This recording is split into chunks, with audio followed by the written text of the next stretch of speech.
बिस्मिल्लाहिर्रहमानिर्रहीम, अस्सलाम वालेकुम एंड खुशामदीद। गुड मॉर्निंग बोला नहीं, गुड मॉर्निंग। इस उम्मीद और दुआ के साथ क्या आप खैरियत से हैं? मैं हूं इमरान हसन। अच्छा चुप हो गए, मैं भी अपने बाल सेट करती। मैं हूँ अर्मिला हसन, उम्मीद करता आप बिल्कुल ठीक ठाक होंगे। सुबह आपकी अच्छी हुई होगी। आज वेडनेसडे है और वो कहते ना चढ़ाई के दरमियान में पहुंचे। गोश्त का नागा है, वैसे 14 फरवरी भी है। बहुत से लोग ट्यूसडे को होता है। ट्यूसडे को नहीं होता, बुध को होता है। ट्यूसडे को होता है। अच्छा, ट्यूसडे वैसे दोनों दिन होता है। Thank you very much Umar साहब, हमारा मसला हल कर दिया जी। गोश्त के नागा दोनों दिन होता है और हमारे लिए आज के दिन 14 फरवरी को इससे ऊपर कुछ भी नहीं खबर कि आज गोश्त का नागा है। अच्छा जी, और वैलेंटाइन्स डे हम बिल्कुल प्रमोट नहीं कर रहे नाज़रीन। मैं घर जाना चाहती हूँ खैर आफियत से। No scene, we are an Islamic State. So अच्छा जी, इस उम्मीद के साथ कि आपका दिन अच्छे से शुरू हुआ है। अगर नहीं हुआ तो कर लीजिए, क्योंकि मौसम आजकल कदरे बेहतर है और आजकल अच्छे दिन गुजारने का वक्त थोड़ा सा आपके पास कम रह गया। विंडो कम होती जा रही है अच्छे मौसम की और दिन में अब जो टेम्परेचर है वो बढ़ने लगे हैं। दूसरी जानिब एक टेम्परेचर जो बहुत पीक पे गया अभी तक है वो पारा वो इलेक्शंस का और पॉलिटिक्स का है और अभी तक उसके अंदर कमी नहीं आई है, लेकिन एक आने वाला है। आ रहा है वो है पाकिस्तान सुपर लीग का जो 9th एडिशन है। टीम्स के लिए कल तमाम टीम्स के कप्तान मौजूद थे जनाब, और ये जो ट्रॉफी की रोनुमाई है वो कर दी गई है लाहौर के रेस कोर्स ग्राउंड में, पोलो ग्राउंड के अंदर। पीएसएल के जो 9th एडिशन है उसकी ट्रॉफी की रोनुमाई की तकरीब का एहतमाम किया गया और द ओरियंट ट्रॉफी इसको नाम दिया गया है। इसको नाम दिया गया और हमें ये ट्रॉफी उठाने का इत्तेफाक हुआ था और ये बहुत भारी होती है। अच्छा, वो पिछली वाली हाँ जो हमारे स्टूडियोज में आई थी सेम ही होती है ना, तो ये भाई बहुत ही भारी ट्रॉफी होती है। इसका बड़ा तगड़ा किस्म का वजन होता है और जितनी देखने में लगती है।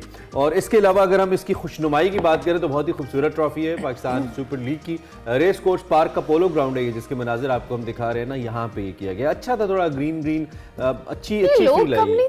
हाँ, लोग मुझे लगता है शायद इनवाइट ओनली था और पब्लिक के लिए था नहीं शायद, इसलिए थोड़ा एक्सक्लूसिव किस्म का इवेंट था। HBL के नुमाइंदे इसमें शरीक थे, मुख्तलिफ फ्रेंचाइज मालिकान थे। चेयरमैन क्रिकेट बोर्ड नो वारिद या नो तैनात शुदा मोहम्मद मोहसिन नकवी साहब मौजूद थे इस मौके पर और मुख्तलिफ स्टार्स क्रिकेट भी यहाँ पे थी। इस Mohammad Rizwan mixed up, thank you very much for saving me. अच्छा जी, इस इवेंट का जो बाकायदा आगाज है वो 17 फरवरी से होगा, ये भी बताना जरूरी है। कद्दाफी स्टेडियम में इफ्तिताई तकरीब होगी और इस इफ्तिताई तकरीब समेत तारीखी कद्दाफी स्टेडियम 9 मैचेस की मेजबानी करेगा। बिल्कुल सिक्योरिटी के पेश नजर जो स्टेडियम के दाखिली और खारिजी रास्ते और नुस्रत पार्क स्पोर्ट्स कॉम्प्लेक्स में मौजूद तमाम रेस्टोरेंट्स बंद कर दिए गए हैं। दूसरी जानिब जो कोयटा ग्लैडिएटर्स के कप्तान है सरफराज अहमद, वो 8 साल बाद उनको कप्तानी से हटाने का फैसला कर ही लिया गया। कोयटा ग्लैडिएटर्स के जो ओनर है नदीम उमर साहब, उन्होंने कहा है कि सरफराज अहमद खुद टीम की कप्तानी से ब्रेक लेना चाहते हैं। कोच शेन वॉटसन जो हैं वो टीम मैनेजमेंट से राय लेकर नए कप्तान का फैसला करेंगे। मुख्तलिफ कल हमने विजुअल्स देखे, मुख्तलिफ कप्तान थे और अच्छा पाकिस्तान क्रिकेट बोर्ड ने पाकिस्तान सुपर लीग के जो मैच ऑफिशियल्स हैं उनका भी कल ऐलान अच्छा बिल्कुल। और इसी तरह पहले मरहले में 7 से 27 फरवरी तक लाहौर और मुल्तान में मजमूई तौर पर 14 मैचेस होंगे, 9 मैचेस लाहौर में होंगे। जबकि कराची और पिंडी की अगर बात करें जो नेक्स्ट लेग होगी इसकी, इसमें 28 फरवरी से 12 मार्च तक और इसमें मजमूई तौर पर number of matches is 16। But interesting part इसके आखिरी जो मैचेस होंगे प्लेऑफ्स खास तौर पे मुझे लगता है वो रमजान के अंदर आएंगे। 9th को आई बिलीव 9th और 10th को रमजान शुरू हो जाएगा, सो आखिरी जो पूरे। लेकिन चूंकि नाइट मैचेस होते हैं, पोस्ट अफ्तारी मैचेस होते हैं, तो इतना मसला नहीं होगा।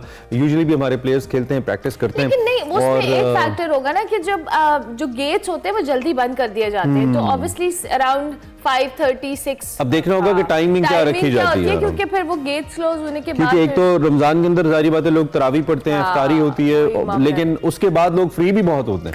सो अगर टाइमिंग उसके बाद रखती जाए, 9 ऑनवर्ड्स रखती जाए, मुझे लगता है 9 ऑनवर्ड्स तो शायद ज्यादा लोग आएंगे और फिर लोग उसको ज्यादा एंजॉय भी करेंगे। लेट्स सी जी, all the best to the team Pakistan Super League जो कि इसको ऑर्गेनाइज करा रही है और हम सब उस टीम का हिस्सा हैं, पूरे पाकिस्तानी, क्योंकि हम सब की ये लीग है।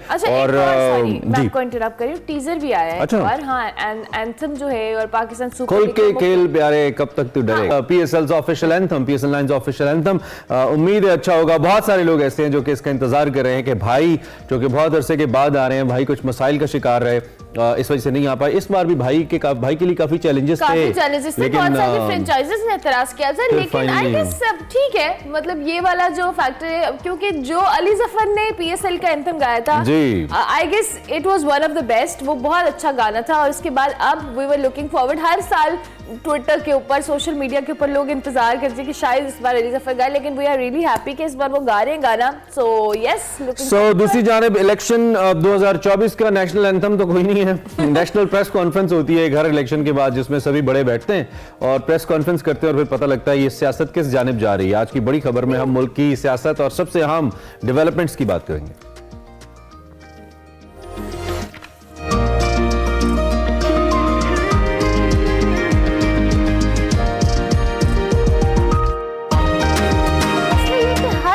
कॉन्फ्रेंस के बाद एक नया ट्विस्ट आ रहा है, कुछ समझ नहीं आ रही किसकी बात मान, वो सियासत ही क्या जो समझ में आ जाए, किसकी बात पे यकीन करना है, किसकी बात के ऊपर नहीं करना है, ये कुछ समझ नहीं आ रही। आम इंतखाबात के बाद ही हुकूमत साजी का मरहला जारी है। मुस्लिम लीग नून और तहरीक इंसाफ दोनों हुकूमत के उम्मीदवार हैं।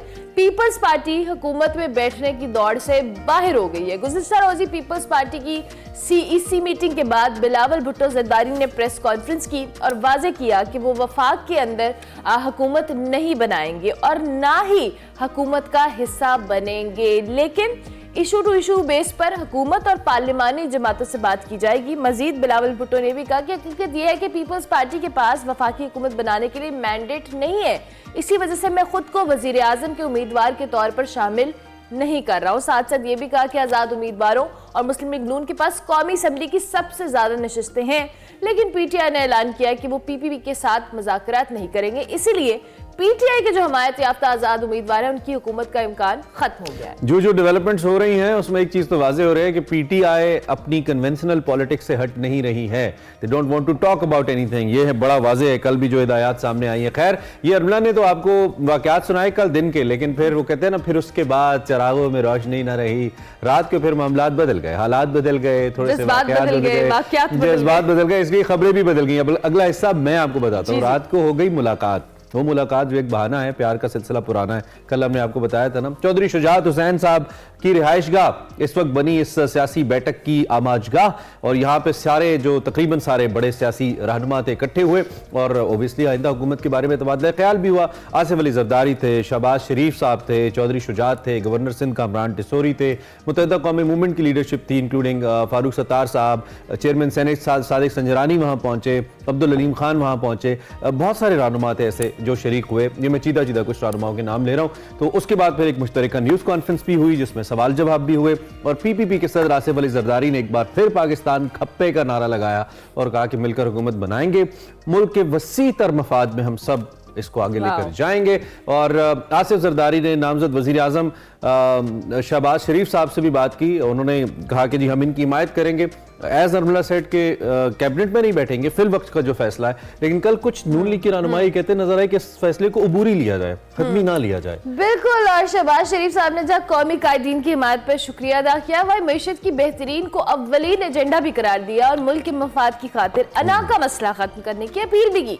शहबाज शरीफ MQM के रहनुमा खालिद मकबूल सिद्दीकी और इस्तेहकाम पाकिस्तान पार्टी के जो सरबराह अलीम खान, उन्होंने जमहूरियत की मजबूती के लिए मिलकर काम करने का फैसला किया। जो काफ लीग के सरबराह चौधरी शुजात हुसैन, उन्होंने भी अपनी इत्तेहादी हुकूमत के लिए अपनी भरपूर हिमायत का ऐलान किया। इजलास के बाद जी शहबाज शरीफ वफ्द के हमरा मौलाना फजल रहमान की रिहाइशगाह पहुंचे, उन्होंने इत्तेमाद में लिया। दूसरी जानिब जो तहरीक इंसाफ है, उन्होंने भी कहले तो उनका पत्ता शो कर दिया और वफाक, पंजाब और खैबर पख्तूनख्वा में इत्तेहाद बनाने का तहरीक इंसाफ ने तो ऐसा पत्ता शो किया ना कि परेशानी हो गई। तो अलग कर लेते तहरीक इंसाफ वाले। सेक्रेटरी इत्तलात उनके रऊफ हसन साहब है, उन्होंने मरकज और पंजाब में जो MWM है उसके साथ इत्तेहाद बनाने की बात की, जबकि खैबर पख्तूनख्वा में अली अमीन गंडापुर साहब के नाम वो कुरा निकला, अमला हसन, जिसके बारे में बहुत दिनों और एक और कुरा भी निकला मरियम नवाज साहिबा का, वजीर आला जो पंजाब की बनेंगी। ऐसा लग रहा था, लेकिन ये गंडापुर वाला बहरहाल मुझे तो सरप्राइज लगा। हाँ, that was very surprising to be very honest। जो मरियम नवाज साहिबा है वो तारीख में पहली बार किसी सूबे में जो CM है, पंजाब में इनफैक्ट उसमें जो पहली CM होंगी, और मरियम नवाज साहिबा के हवाले से स्ट्रॉन्ग कैंडिडेट भी थी, इनके हवाले से पहले बात भी की जा रही थी।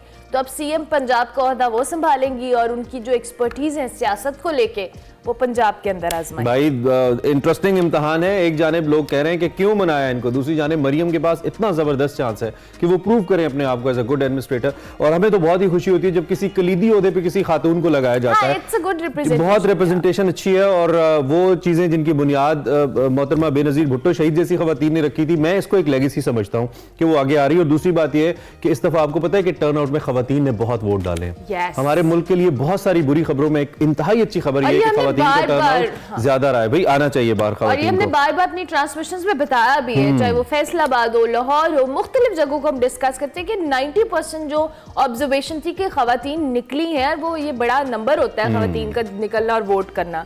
एनालिस्ट से बात करें, बिल्कुल एनालिस्ट का हमारा तजिया बहुत हो गया, अब असली तजिया पे आते हैं। सबसे पहले तो सीनियर तजियाकार सहाफी इमरान मीर साहब हमारे साथ मौजूद है। बहुत शुक्रिया इमरान साहब, thank you very much. Good morning, कैसे आप? ठीक ठाक हैं?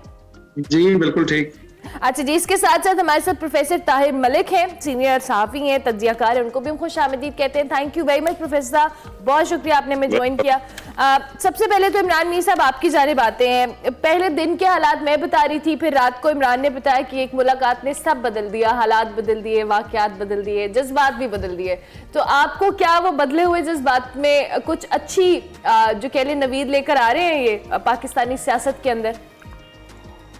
अच्छा, एक बात तो सिर्फ आप मुझे पहले बताएं कि जो इलेक्शन से पहले हम जो बातें डिस्कस करते थे, आप भी आपस में पीपल्स पार्टी की और नून लीग की बड़ी नोक झोंक होती थी और बड़ी आपस में चोंचे लड़ती थी, तो परेशान होते थे कि ये क्या हो गया। वही बात है। क्या उस वक्त जब मैं कहता था कि ये सारा एक शेयर लेना जाहिर है और ये बाद में देखिएगा ये सारे इकट्ठे होंगे, तो आज वो इकट्ठे हैं। और जैसा कि हम पहले भी देखते थे, चूंकि असल में ये ऐसा नहीं है कि हमारे पास कोई गैर की खबर आती है, क्योंकि ये सारे करतूत 30-40 साल से हम देख रहे हैं ये सारे, ठीक है, कि ये किस तरह से ये तमाशा लगता है। और फिर इलेक्शन होते हैं और फिर इलेक्शन में जाहिर है ये पावर शेयरिंग होती है, इन्होंने अपना अपना हिस्सा वसूल करना है। और मेरा ख्याल है पूरे का पूरा उसी तरह से जैसा कि इन्होंने सोचा था और जिस तरह से इनको सपोर्ट मिली और जिस तरह से इनको लेवल प्लेइंग फील्ड इनको इनके लिए मिली, जिस तरह से और उसी के मुताबिक हो रहा है। और ये देख लें, आप जिक्र कर रहे थे, थोड़ा सा तज़किरा करूं, आप जिक्र कर रहे थे अभी कि मरियम नवाज के लिए पहली वजीर आला खातून जो है ना वो बनने का मौका आगे बन रहा है जी। और मैं आपको बताऊं बड़ी दिलचस्प सी बात है, एक और खातून वजीर आला बनने का भी मौका बन रहा था, लेकिन वो बीच में ही फिर रह गया। सिंध से भी एक ताकतवर ख्वाहिश जाहिर की थी कि मुझे भी वजीर आला बनाया जाए। तो फिर बड़ों ने समझाया और कहा कि कौन सा ऐसा काम है जो मुराद अली शाह नहीं करके देते, तो ऐसे ही बिला वजह नैब के केस उठने पड़ेंगे बाद में, और वो मामला उधर ही रह गया। फिर समझाया गया कि नहीं ऐसे ही ठीक है। और वैसे भी उन्होंने एक और भी उन्होंने कहा कि इतना लंबा सेटअप चलना नहीं है, इसलिए जरा फिलहाल देखो। ओके ठीक है प्रोफेसर साहब, एक तो इनिशियली आपने मीर साहब का तजिया भी सुना, दूसरा इसके साथ ये जो फैसले हैं, ऐसा नहीं लगता आपको कि पीडीएम की भी जब हुकूमत बनी उस वक्त भी फ्रंट फुट के ऊपर वी रिमेंबर पाकिस्तान पीपल्स पार्टी नहीं आई, उन्होंने कहा जी नून लीग का हक है, अब भी वो ये कह के हट गए कि नहीं मैंडेट इनका है, हालांकि इससे पहले ख्वाहिश जाहिर करते रहे हैं अपनी पूरी कैंपेन में बिलावल। तो वो ये तो कहते हैं कि हमने पाकिस्तान बचाना है, लेकिन कहीं ना कहीं अपनी पॉलिटिक्स बचा के सेफ स्ट्रोक्स खेलती है पीपल्स पार्टी, और इस दफा भी ऐसा लग रहा है कि फ्रंट फुट पे पीएमएलएन को लेके आया गया है। आपका क्या टेक है इस पे, जो बिलावल ने कहा है कि will not be a part of cabinet but हम सपोर्ट कर देंगे? बहुत शुक्रिया। सबसे पहले तो मैं ये, आप जो रात की मुलाकातें और फिर ये सारा अहवाल आपने बताया, तो उसमें आप दोनों एक चीज मिस कर गए कि आज वैलेंटाइन डे भी है और उसकी मुबारकबाद। मैं हमने रिस्क नहीं लिया था साहब ये कहने का, वरना मसला हो जाता है। आपको पता है हम इस मैं मसाइल के लिए तैयार हूँ शुरू से ही, हम जब से पैदा हुए पाकिस्तान को भी मिसाइल में देखा है और अपने नजरियात को भी मिसाइल में देखा है। ऐसे ही दूसरी बात ये जो आप कह रहे हैं कि देखें अब इस दिन को आप कतई कलामी के बाद इस दिन को आप पीपल्स पार्टी और नून लीग के ताल्लुकात के तनाजुर में जरा एक्सप्लेन कीजिए जी। हाँ, इसके तनाजुर में ये बात है कि देखिए इक़्तिदार हासिल करने का कानूनी तरीका है वो इंतखाबात हैं और वो जमहूरियत है, हर सियासी पार्टी का हक है। अब हम ये कहें कि ये इकट्ठे हो गए, ये इक़्तिदार में शेयर चाहते हैं, तो शेयर वो कोई डंडे के जरिए तो नहीं चाहते या बादशाह के जरिए तो नहीं चाहते, आमरीत के जरिए चाहते। पार्लियामेंट को मजबूत होना चाहिए।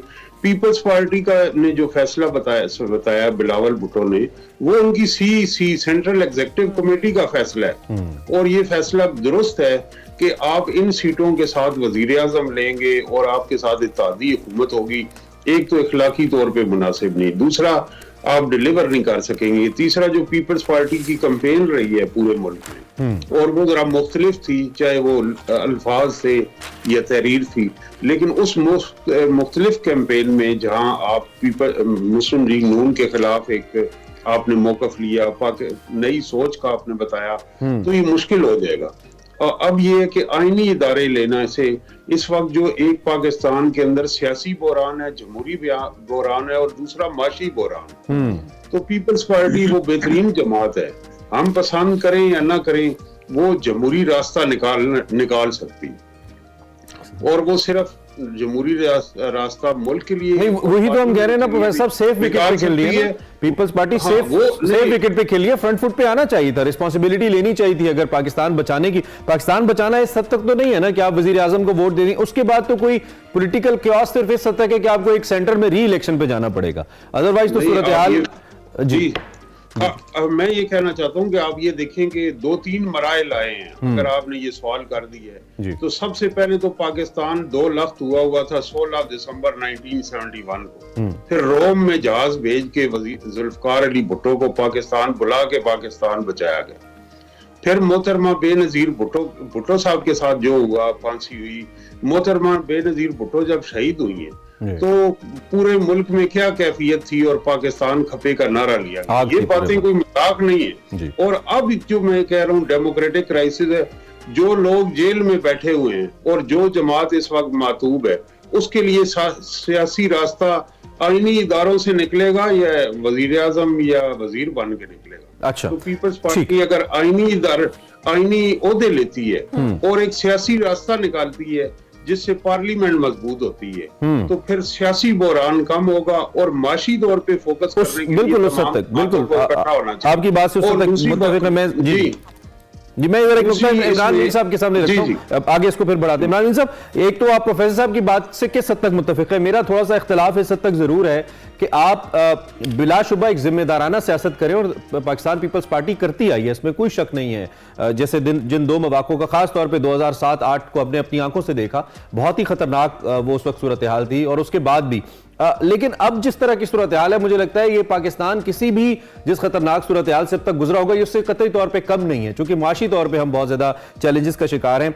उसमें अपने पॉलिटिकल स्टेक को तो बहरहाल किसी भी तौर पीपल्स पार्टी दाव पे नहीं लगा रही है। नून लीग ने लगाया है, नून लीग ने पीडीएम गवर्नमेंट में भी फ्रंट फुट पे आके लगाया, और अब भी डेफिनेटली लगाएंगे। इसको आप उनकी क्या कहना चाहिए, आवाम से मोहब्बत कहें, अपने सियासी मफादात कहें या कुछ भी, लेकिन बहरहाल जो हम देख रहे हैं उसको उनको नुकसान भी हुआ है 2024 के इंतखाबात में। इमरान साहब। अच्छा, मैं थोड़ा सा इस पे देखें, जमहूरी ये मलिक साहब ने ठीक बात की कि डंडे के जोर पे तो कुछ भी नहीं होता है, जमहूरी राइट है सबका, लेकिन ये जमहूरी राइट लाने से पहले जो कुछ हुआ है ना, वो जमहूरी राइट नहीं था। जिस तरह से माहौल बनाया गया, जिस तरह से ये सारी चीजें हुई, मैं ये कहता रहा, लोग भी बहुत सारे ये कंपेयर कि जी पहले भी होता रहा, लेकिन पहले होती रही जो चीजें, ये उससे नेक्स्ट लेवल था बहुत सारा। अच्छा, ये सारा ये करने के बाद आज भी देखें, 2 चीजें सोचने की, हमारा भी सोचने की है ना, हम लोग आपस में डिस्कस करते हैं तो भी इमरान खान ने ऐसा क्या किया है कि जो लोग उसके पीछे पागल हुए फिरते हैं। अगर इसका थोड़ा सा हम जायजा लें ना, तो उसकी वजह समझ में आती है। देखिए, 2 पार्टियां जब अपने कैंडिडेट सामने लेके आती हैं, अपने सारे लोग सामने लेके आते हैं, तो अपनी फैमिली से, अपने खानदान से बाहर नहीं निकल पाते। नून लीग ने भी सारा ये देखा, नून लीग की तरफ से भी हमने देखा कि वो उनकी ज्यादा से ज्यादा कोशिश होती कि बड़ी सीटों पे उनके खानदान से बाहर चीजें ना जाएं। वहां भी यही है कि बेशक खानदान से बाहर अगर गई भी हैं चीजें, तो वो सारा की सारी पावर उनके अपने हाथ में होती है, वो डमी किस्म के लोग होते हैं आगे, वो जो लेके आते हैं। खैर, ये तो एक, और उसी चीज को कायम अली शाह साहब, मुराद अली शाह साहब तो पीपल्स भुट्टो खानदान से नहीं है, वो तो खानदान से बाहर है, खरीदे होते उनके यूसुफ रजा गिलानी को मैंने इसीलिए आपको बात भी सुनाई ना ऐसे ही कि वो उन्होंने कहा कि कौन सा काम ऐसा है जो वहां से नहीं होता।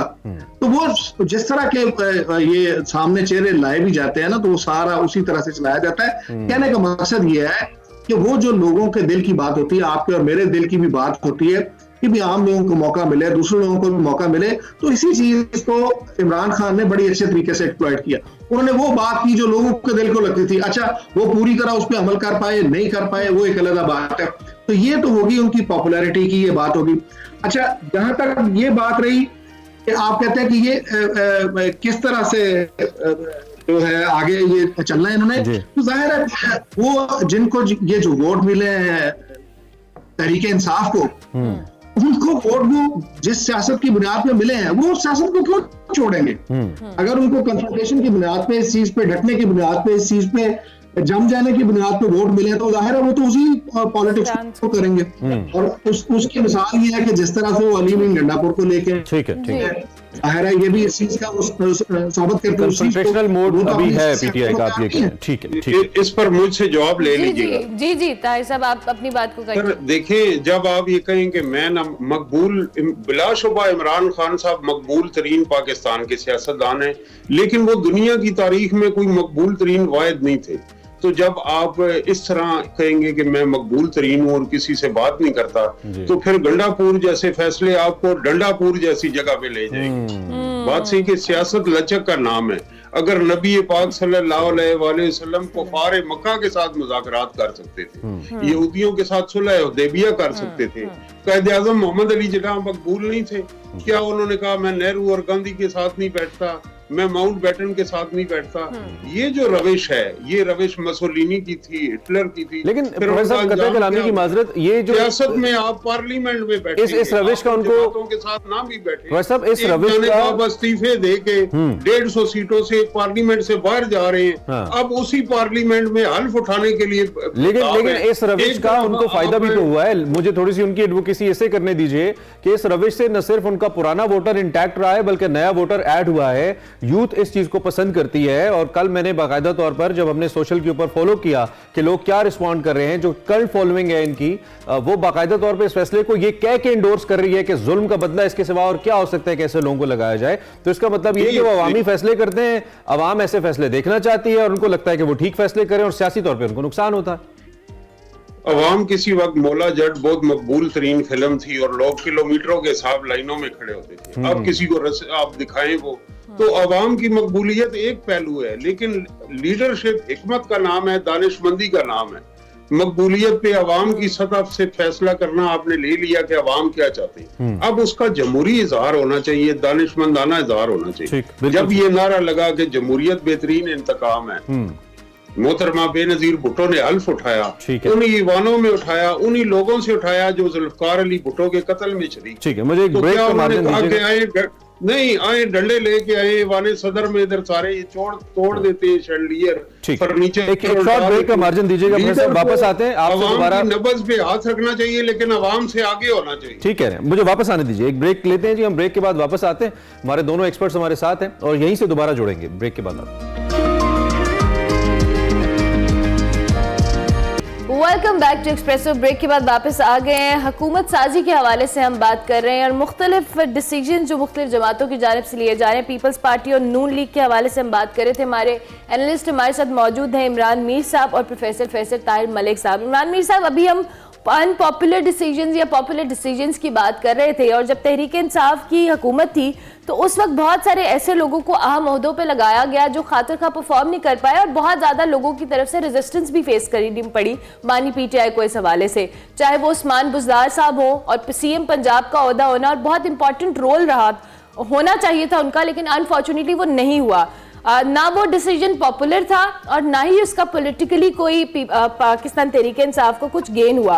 तो अब ये जो नून लीग है, आपको लगता है क्या ये पॉपुलर डिसीजन कर रही है इन तमाम तर ओहदों पे जिन पे ये अहम अपनी जो सियासी शख्सियात है या खानदान के लोग हैं उनको यहाँ पे डेजिग्नेशन पे बिठाया जा रहा है? देखिए, पॉपुलर डिसीजन और अनपॉपुलर डिसीजन, देखिए जब इमरान खान की हम बात करते हैं तो कौन उनके ऐसे डिसीजंस को एंडोर्स करता है? वो तो बड़ी सख्त तनकीद होती रही, हम लोग तनकीद करते रहे कि ये किस तरह के फैसले करते हैं, वो एक अलग बहस है। मैं तो सिर्फ हो चुके एक इशारतन वो बात छेड़ी। अच्छा, अब आ जाए ये नून लीग की आप बात करें। नून लीग के हिस्से में अगर आप ये सारा देखें, पीडीएम की जब गवर्नमेंट बनी तो उसमें भी सारी जितनी खाक धूल उड़ी वो सारी की सारी नून लीग के खाते में पड़ी, हालांकि उसमें पीपल्स पार्टी भी शरीक थी। अब भी देखें बड़ी स्मार्टली मैं ये कहता हूं कि यहाँ यानी पॉलिटिक्स की अगर बात करें तो पीपल्स पार्टी अगर इस पॉलिटिक्स की हम करें तो वो बड़ा स्मार्टली प्ले किया उन्होंने। पीडीएम में शरीक रहे सारा कुछ, लेकिन सारी खाक उनके सर में पड़ी और उसका खमियाजा उन्होंने इलेक्शन में भी भुगता नून लीग ने।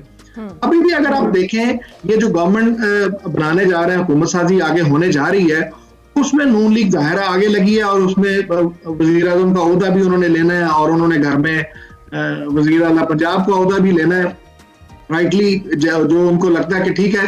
अच्छा, बज़ाहिर पीपल्स पार्टी कह रही है कि जी हम इनके साथ वजारतों में शरीक नहीं होंगे, लेकिन उधर सदर का ओहदा भी मांग रहे हैं, कौमी असम्बली के जो है स्पीकरशिप भी मांगी जा रही है, सेक्रेटरी भी मांगी जा रही है। तो जाहिर है सारे बड़े आईनी ओहदे भी उनके पास होंगे और फिर वो जब भी चाहेंगे इनका जैसे कहते हैं लीवर भी दबाएंगे। नहीं, लेकिन मीर साहब वो एक वो है ना, मेरे शौक का नहीं एतबार तेनू आ वेख मेरा इंतजार आ जा, तो फिर ये शौक क्यों है? ये आलम शौक का देखा ना जाए, फिर क्यों शहबाज शरीफ साहब या नून लीग के पास, उनके पास एक पॉलिटिकल विजडम भी है, एक पॉलिटिकल एक्सपीरियंस भी है, उनके पास नंबर्स भी हैं जिसकी वजह से वो लीड कर रहे हैं, तो ये पॉपुलर या ये फेवरेबल डिसीजंस लेने का उनको भी तो पूरा हक है ना। पहले भी अगर जब वो आए थे, मैं जब ये इस तरह की पॉलिटिक्स होगी तो जाहिर है वो जब ये जो आप गिवन सिस्टम है उसके अंदर तो ठीक है, वो अपने हिसाब से सही करते जा रहे हैं, अखलाकियात उसूल तो है कोई नहीं। वो उन्होंने देखें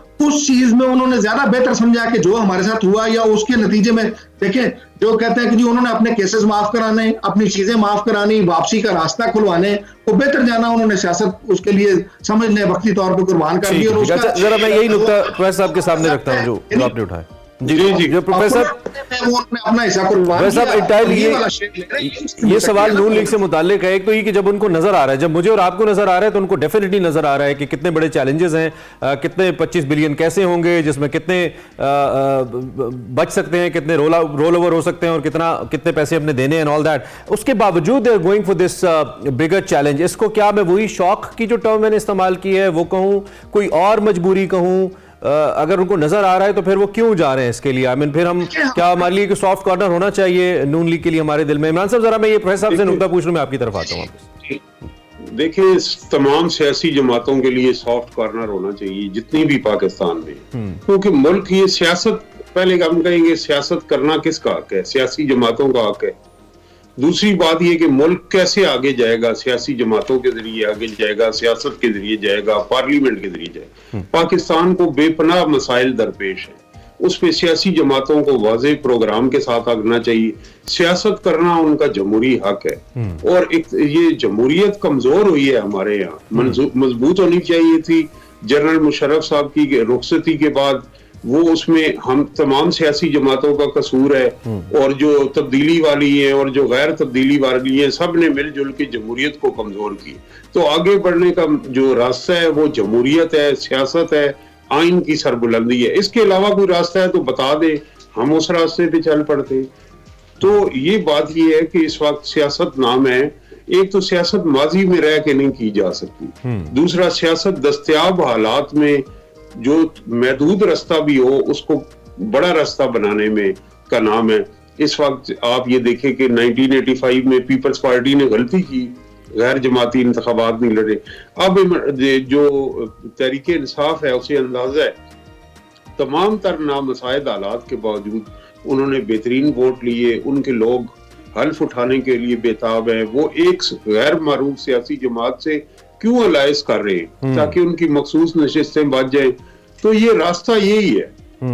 इस रास्ते के अंदर कंप्रोमाइजेस भी हैं। दूसरा जो आप कहते हैं कि कल तक वो ये थे, तो इमरान खान साहब आए थे, वो तो एमक्यूएम के खिलाफ दहशतगर्द जमात कराने के लिए लंदन जा रहे। अच्छा, ये जो मजलिस वहदतुल मुस्लिमीन की आपने मिसाल दी है, इमरान खान साहब की काबीना बनी, तो उसमें पंजाब के डाकू भी थे, उसमें एमक्यूएम भी थी।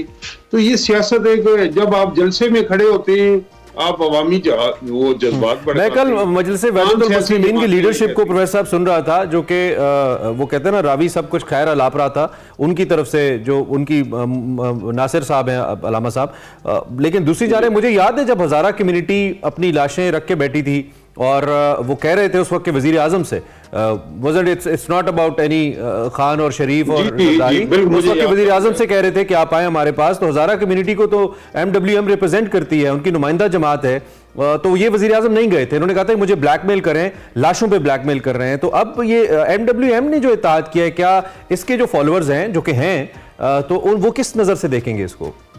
मेरी राय में देखें, वो उस वक्त के वजीर आजम का एक बैड टेस्ट में बयान था कि ब्लैकमेल, लेकिन दूसरी बात यह कि पाकिस्तान का वोटर बड़ा मैच्योर है। अगर आप इस रिजल्ट को देखें या माजी के देखें, हमेशा फिरका वाराना और इवन मजहबी जमातों को वोटर्स की जानिब से वो पजीराई नहीं मिली। अब आप देख लें इस इलेक्शन का रिजल्ट कि JUI हार गई, उसकी लीडरशिप हार गई, सिराजुल हक साहब हार गए, जो कि एक फिरका वाराना जमात भी नहीं, जमात इस्लामी अच्छी जमात है। इसके अलावा दूसरी ऐसी तंजीमें तमाम हार गई। तो पाकिस्तानी वोटर मैच्योर है, और जिस आप इशारा कर रहे हैं, हमारे यहाँ अहले तशी एक बहुत बड़ी तादाद में वो पाकिस्तान के कौमी इश्यूज पे वोट करते हैं, वो इस पे वोट नहीं करते कि हमारा मसले क्या है कैंडिडेट का। इस वक्त उनकी एक बहुत बड़ी अक्सरियत ने इमरान खान को वोट दिया, माजी में वो पीपल्स पार्टी को वोट देते रहे, नून लीग को देते रहे, क़याम पाकिस्तान के वक्त उन्होंने मुस्लिम लीग को वोट दिए। तो ये पॉजिटिव चीज है। वैसे ऑन द अदर हैंड हम ये कह सकते हैं, वैसे मैं इस पे कन्वेंशनल लाइनर कहना जी प्लीज, कि काश कोई लेफ्ट की जमात पार्लियामेंट में होती तो इमरान खान साहब उसके साथ अलायंस करते। ये जो फिरका वाराना और मजहबी जमातें हैं, इनमें मुझे ये डर होता है, मेरा वो ये बड़ा खतरनाक मैं ये कहने लगा हूँ, इनका कंट्रोल कहीं और होता है। ठीक है, चाहे वो आपने कहा ना कि वाइप आउट हुई, काफी हद तक मजहबी जमातें, कंट्रोल की वजह से इमरान खान साहब को मुश्किलात का सामना हो सकता है, करना पड़ सकता है। कन्वेंशनल जो पार्टियां हैं उनको वाइप आउट किया। दूसरी जानिब मैं देख रहा था इवन हमारे अटक के NA-50 के अंदर क्रेन के और लब्बैक के 35,000 वोट्स थे जो उस वक्त नजर आ रहे थे मुझे, तो I mean it's a great number. दूसरी जानिब वोट्स उधर हैं भी अभी। इमरान साहब, लास्ट मेरे पास कोई 1.5 मिनट का टाइम है, एक तो आप इस गुफ्तगू को समअप कीजिएगा, दूसरा आप मुख्तसर सा सवाल ये कि अब इस सूरत हाल को किस जानिब जाता देखते हैं, सेटल होगी है ऐसी सूरत हाल या कोई और सरप्राइजेस एक्सपेक्ट करें हम? नहीं, सरप्राइजेस देखें, चीजें तो होनी है, सेटल डाउन होनी है, लेकिन मुझे नहीं लगता कि ये जैसे कहते हैं जो हम सुकून चैन ढूंढ रहे थे ना, इलेक्शन आएंगे उसके बाद ये सारा इसी तरह से रहेगा, इसी तरह से जैसे कहते हैं चक चक चक चक वो रहेगी ये। और आगे भी चीजें, जैसे मैंने पहले भी कहा कि जब उन्होंने अली मीन गंडापुर को वहां के लिए नामजद किया है, वो इस चीज को बता रही है, उनके इरादे बता रहे हैं कि वो चीजें जाहिर है उस चीज को वो पीछे हटने को तैयार नहीं है, अपनी पोजीशन छोड़ने को तैयार नहीं है।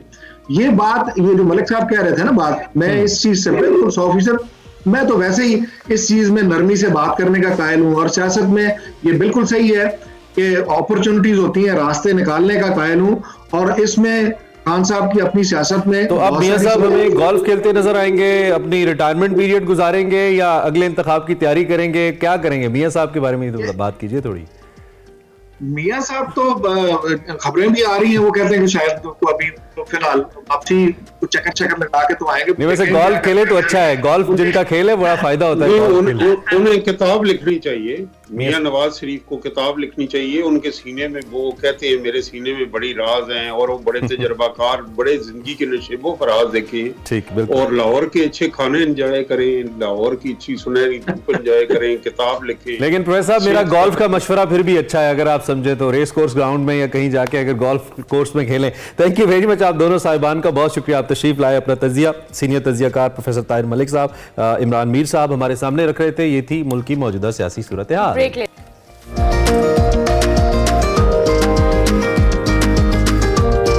Welcome back. कल सुबह हम आपको देसी फूड खिलाते हैं और अब तक हंड्रेड्स ऑफ देसी फूड्स आप खा चुके हैं हमारे साथ, लाइक वर्चुअली सही। आज हम आपको खिलाते हैं जी अनारकली, लाहौर के मशहूर गुलाम रसूल चने, मशहूर ज़माना है। इनमें क्या खास है, सुहेब बता रहे हैं देसी फूड में। अस्सलाम वालेकुम, एक्सप्रेसो के फूड सेगमेंट के साथ मैं हूं सुहेब खान।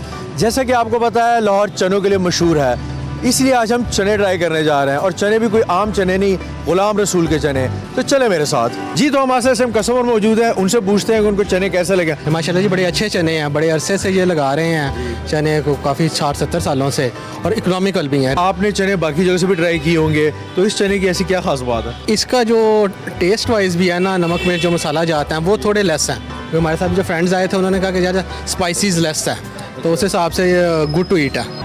सर बेसिकली मैंने इनका नाम बहुत ज़्यादा सुना था, ठीक है ना, और मेरी एक वैसे भी एक आदत है कि जो है ना कोई मशहूर जगह की कोई चीज़ हो ना तो मैं ज़रूर ये थोड़ा ट्राई ज़रूर करता हूँ। तो वंस मैंने इसको ट्राई किया तो मुझे बहुत अच्छा लगा और जो है इक्वल टू प्राइस जो है मुझे तमाम से मुझे ऐसा नहीं लगा कि ये बहुत ओवर प्राइस है, ठीक है ना। टेस्ट के पॉइंट ऑफ व्यू से, हाइजीन के पॉइंट ऑफ व्यू से और तमाम इसके जो बाकी लवाजमात थे वो सब के सब जो थे वो इक्वल बैलेंस थे, यानी कि बैलेंस स्पाइस और बैलेंस ही तमाम जो थी उसकी हाइजीन लेवल पे। बहुत अच्छा खाना है, मैं सभी दोस्तों को मशवरा ज़िंदगी में कम से कम एक दफ़ा लाजमी ट्राई। इनके कोफ्ते बड़े अच्छे होते हैं, इनका जो लेग पीस होते हैं, इनके अपना चिकन पीस होते हैं वो बड़े अच्छे होते हैं। इनकी जो फेवरेट डिश है वो मुझे यखनी लगती है, वो बहुत अच्छी होती है इनकी। जी सर, आप हमें थोड़ा गुलाम रसूल चने के तारीख़ के बारे में बताएं कि कब स्टार्ट हुआ और किधर से शुरू हुआ। ये 1948 में मेरे वाला साहब साइकिल मार्केट के बाहर जो है ना वो एक ठेला सा लगाया था, तो अल्लाह पाक ने करम किया, अब हमारे पास दुकान है, हॉल है, अच्छा सिलसिला चल रहा है, शुक्र अल्हम्दुलिल्लाह। तो आप ये कब बनाना स्टार्ट करते हैं, मतलब सुबह या कल रात से स्टार्ट करते हैं? नहीं, ये सारा ताज़ा बना हुआ है। ये सुबह हम 5 बजे नमाज से भी पहले ना, अजान से भी पहले इसको शुरू करते हैं। सुबह 7 साढ़े 7 बजे गोश्त आता है, उसको तैयार करते हैं, और गोश्त जो है बड़ा आला बेहतरीन क्वालिटी का है। तो सारा हर चीज़ जो है ना वो सुबह को तैयार होती है, इसीलिए हम नाश्ते में इसको नहीं लगाते, हम 10 बजे इसको लगाते हैं। 10 बजे आते हैं, 4 साढ़े 4 5 बजे अल्लाह मियाँ फ़र्क कर देता, हर चीज़ भेज देता है। तो आप हमें बताएं आपका जो टोटल मेन्यू में क्या क्या चीज़ें बनाते हैं सारे? मेरे पास मटन चने होते हैं, मटन जो है बड़ी बेहतरीन क्वालिटी का है, और ये प्रेम गली से इजाज़ भट्ट साहब हैं, उनकी दुकान से आता है। कोफ्ता चने हैं, ये भी मटन के होते हैं। अंडा है, यखनी है मटन की, और खमीरी रोटी है, गुलाब जामुन है। तो और सबसे ज़्यादा जो कस्टमर है वो क्या पसंद करता है? वो डिमांड करता है जी मटन की, मटन की डिमांड करता है, वो हमारा सबसे ज़्यादा वही बिकता है। अच्छा, अब लाहौर में आप लोगों की कोई और ब्रांच है, सिर्फ ये एक ही है? अब ब्रांचेस खोल के ना तो पता क्या होता है, आदमी तवज्जो नहीं दे सकता। इसको मैंने खुद ही बनाना है और खुद ही सेल करना है। जैसा कि आपने देखा, हमें उन्होंने जैसा बताया कि ये गोश्त इनका कहाँ से आता है और इनके मसाले कैसे तैयार होते हैं और ये किस तरह कब से तैयार करते हैं ये लोग, तो देखने में तो मज़ेदार लग रहे हैं। चलें ट्राई करते हैं और फिर आपको रिव्यू देते हैं कि चने कैसे थे। चलें जी। तो खाना आ गया है, मटन चने और साथ अंडा है, तो ट्राई करते हैं और बताते हैं आपको कि क्या टेस्ट है इसका। गर्मा गर्म खमीरी, साथ में गर्मा गर्म अंडा, क्या बात है। अगर आप चने लवर हैं तो ये प्लेस आपके लिए है। गुलाम रसूल चने, क्या बात है, मुझे तो पसंद आए हैं क्योंकि मैं तो चने लवर हूँ। और ना स्पाइसी है, मिनिमल स्पाइसेस हैं, और साथ मज़े की बात ये कि इसमें चिकन की यखनी मिक्स है जो इसके टेस्ट को और मज़ेदार बना देती है। जी, तो खाना हमने ट्राई कर लिया, नाइट्स रिव्यू टाइम। अगर मैं टेस्ट की बात करूँ, चने मैंने बहुत सी जगहों से खाए हुए हैं और अच्छे चने भी खाए हुए हैं, लेकिन ये चने इसकी कुछ ख़ास ही बात है। 9 आउट ऑफ 10 मैं टेस्ट को दूंगा। अगर मैं एम्बियंस की बात करूँ तो काफ़ी ज़बरदस्त एम्बियंस है। शहर साइड पे ऐसी जगह मिलना जहाँ पे फैमिलीज़ के लिए भी अलग जगह हो और साफ़ सुथरा मॉल काफ़ी मुश्किल होता है, तो एम्बियंस को मैं दूंगा 8 आउट ऑफ 10। अगर मैं लोकेशन की बात करूँ, मॉल रोड नीला गुम्बद में किसी से भी आप पूछ सकते हैं, गुलाम रसूल चने अल मशहूर आपको मिलेंगे। प्राइसिंग की अगर मैं बात करूँ, मटन चने की प्लेट है इस पर लाइक 900 रुपीज़, 900 की आपको मटन चने की प्लेट मिलती है, और ये सर्विंग 2 बंदों के लिए काफ़ी है मटन चने की। अगर आप कोफ्ता लवर हैं या आप मटन लवर हैं या आप अंडा चने पसंद है आपको, तो ये प्लेस है आपके लिए, तो ज़रूर ट्राई कीजिए। एक्सप्रेसो के अगले फूड सेगमेंट के लिए मुझे दीजिए इजाज़त। अल्लाह हाफ़िज़। Welcome back. कौमी असम्बली के बारे में हम बात कर रहे थे इससे पहले भी। पॉलिटिकली इस वक्त जो सूरत हाल है, इसके बाद किसी भी पार्टी की वाज़ेह अक्सरियत ना होने की वजह से अरसा दराज से जो माशी इस्लाहात का एजेंडा है वो अल्तवा का शिकार है, और एक बार फिर ऐसा लगता है कि ये चैलेंज ही रहेगा। माहिरीन ये कहते हैं कि इम्कान ये है कि जो भी हुकूमत मुंतखब होगी वो पुराने टूल्स को नए तरीके से चलाने की कोशिश करेगी, और शायद फिर से मईशत को संभाला देने वाले अहम इदारों जिनमें एनर्जी सेक्टर सबसे नुमाया है, इसमें कीमतों में रद्दोबदल करके शायद अपने मामलात को चलाने की कोशिश करेगी, जिससे महंगाई का तूफान शायद थम पाए, शायद हमारी एक्सपोर्ट्स बेहतर हो पाए, शायद मुल्क के अंदर डॉलर्स आ पाएँ, और शायद हमारा मुल्क मईशत के हवाले से बेहतरी की जानिब जाए। स्टॉक मार्केट कुछ इशारे अलग दे रही है। शायद नताइज इंतखाबात के अलग होते तो ये इशारे भी अलग होते, लेकिन कल हमने देखा कि 60,000 का जो इंडेक्स है उससे कम सतह के ऊपर वो नीचे गया। इससे मनफी रुझान बरकरार रहा कारोबार के अंदर। दूसरी जानिब $3 अरब के कर्ज प्रोग्राम को PDMA के दौरे हुकूमत में तय किया गया था। इस पर जो आखिरी किस्त है जो कि $1 अरब 10 करोड़ की है वो पाकिस्तान को मिलना भी बाकी है।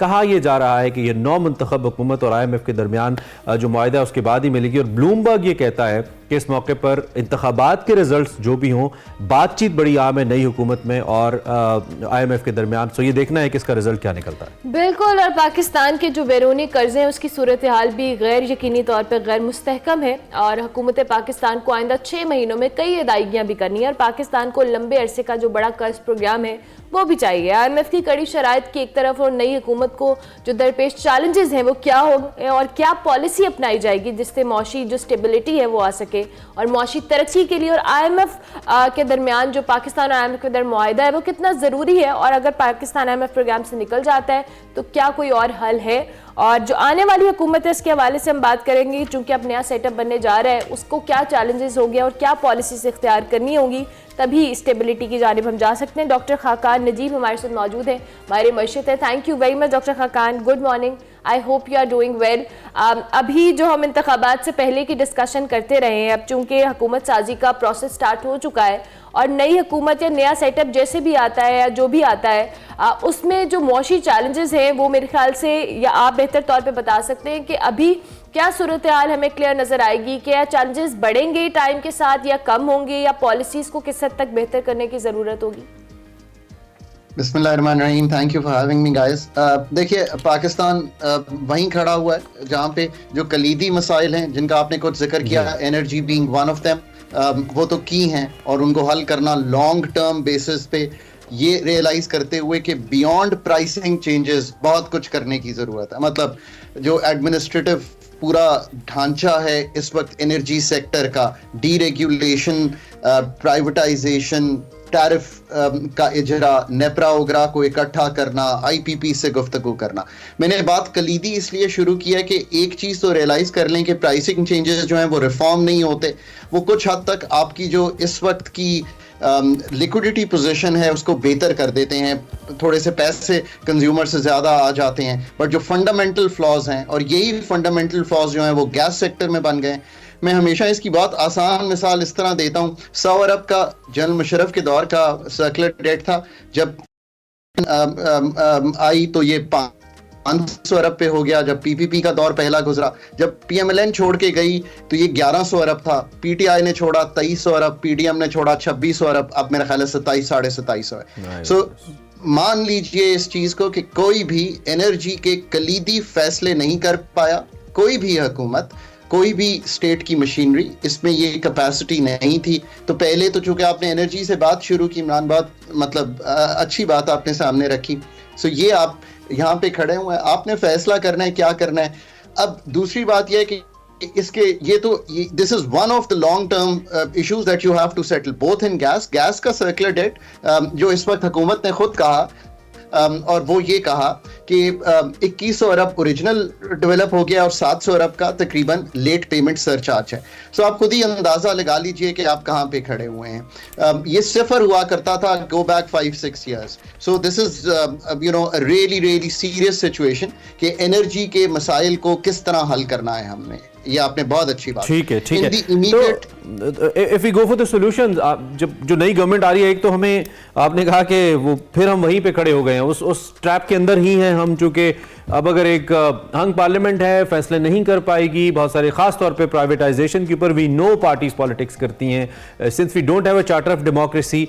तो ये जो शहबाज साहब की हुकूमत अगर बनती है, अगर शहबाज साहब प्राइम मिनिस्टर बनते हैं, तो चैलेंजेस तो सेम है।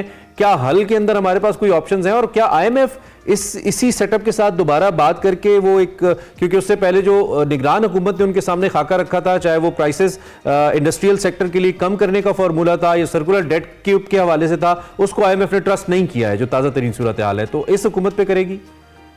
तो आपने अगेन बहुत ही जिसे कहेंगे कलीदी गुफ्तगू जो है वो सामने रखती है। अब इससे मेरा क्या मतलब है, देखिए एक तो बिल्कुल क्लियर रहे इस चीज़ पे कि IMF के बगैर पाकिस्तान को चलाना इस वक्त जो है वो मुमकिन नहीं होगा, और IMF में जाना पाकिस्तान को तक़वियत देगा इस चीज़ को कि पाकिस्तान कंफर्टेबल रहे।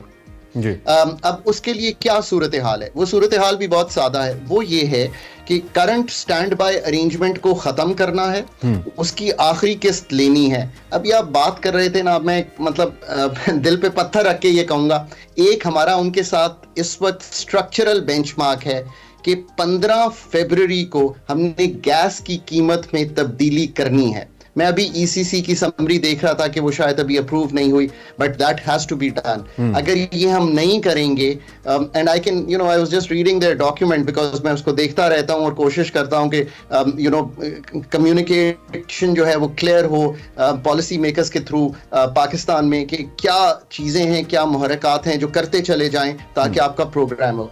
जो एक स्ट्रक्चरल बेंचमार्क है कि 40 दिन में जो ओगरा ने कीमत 1 जनवरी की तय की है वो आपने पास थ्रू करनी है।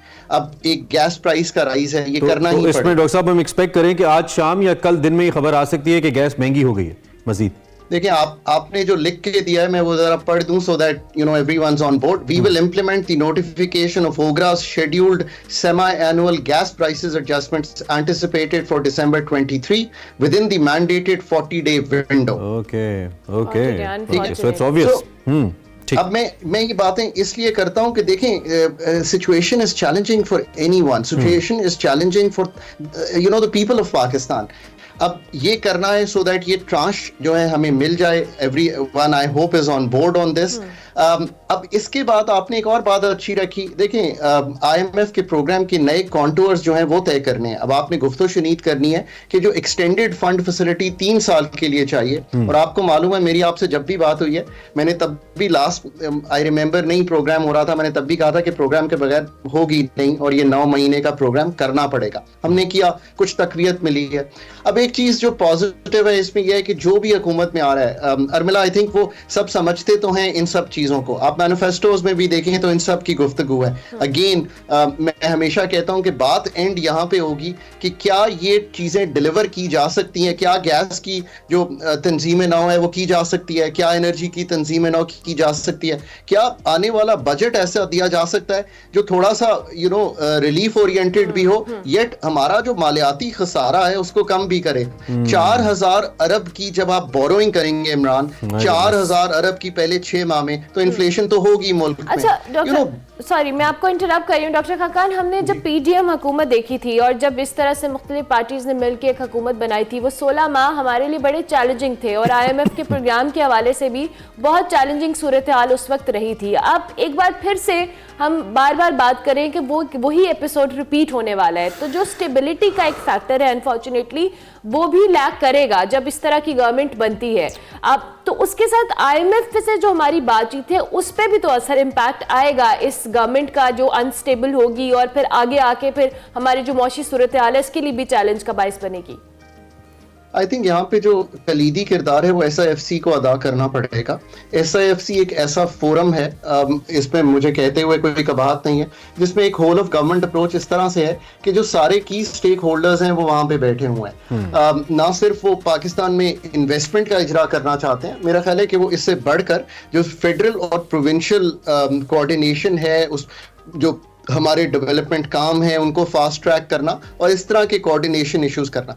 अब आपने बड़ा अच्छा जिक्र किया कि हमने एक सर्कुलर डेट प्लान उनको प्रेजेंट किया रिडक्शन का। देखिए, ये प्रॉब्लम अगेन वहां आके रुकती है कि जो प्रोफेशनल इनपुट है with in the sectors, this is the most important thing. जितनी मैंने गुफ्तगू की है ये सबसे इंपॉर्टेंट चीज आपने वो ऐसी हो कि जो नीचे से पॉलिसीज सामने आए for approval of the forums, वो कॉन्सोनेंस रखती हो विद द IMF थिंकिंग। आप ऐसी चीज ना लाइए जो IMF थिंकिंग, मतलब उसका फिजिकल इंपैक्ट पहले देखिए। अगर नहीं है तो कन्विंस कीजिए IMF को। अगर वो 11 PhD सामने बिठाते हैं, आप भी 3 बिठा दीजिए और उनको बता दीजिए कि जी इसका मालियाती खसारे पे कोई इंपैक्ट नहीं है, इसका सप्लीमेंट्री ग्रांट हम दे रहे हैं पर हम आपसे वेवर ले लेंगे।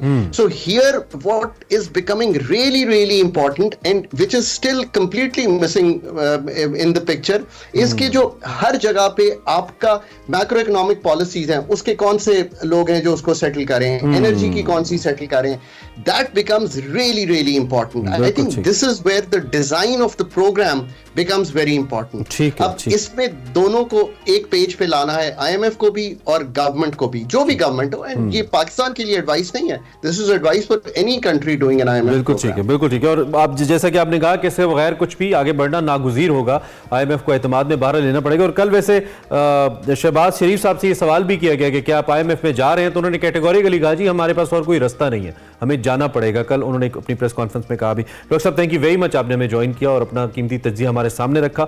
आकार नजीब इकोनॉमी एक्सपर्ट इस वक्त पाकिस्तान की माशी सूरत हाल पे बात कर रहे थे। हम एक ब्रेक लेते हैं, ब्रेक के बाद वापस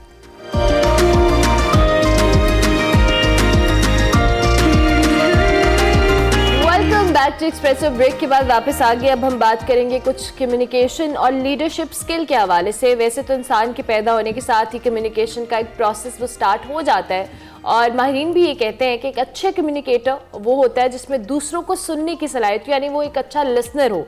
अगर आप किसी जगह में बैठे हैं, कहीं भी बात हो रही हो, वहाँ गुफ्तगू को सुने, सोच समझ कर सवाल उठाएं, ना कि सिर्फ अटेंशन सीख करें। इसी सूरत में आप अच्छे कम्युनिकेशन स्किल्स के हामिल हो सकते हैं। आप नई जनरेशन में कम्युनिकेशन स्किल्स को कैसे बेहतर किया जा सकता है और उसमें कैसे आप अपनी एक्सपर्टीज़ को डेवलप कर सकते हैं, इसी पे बात करेंगे।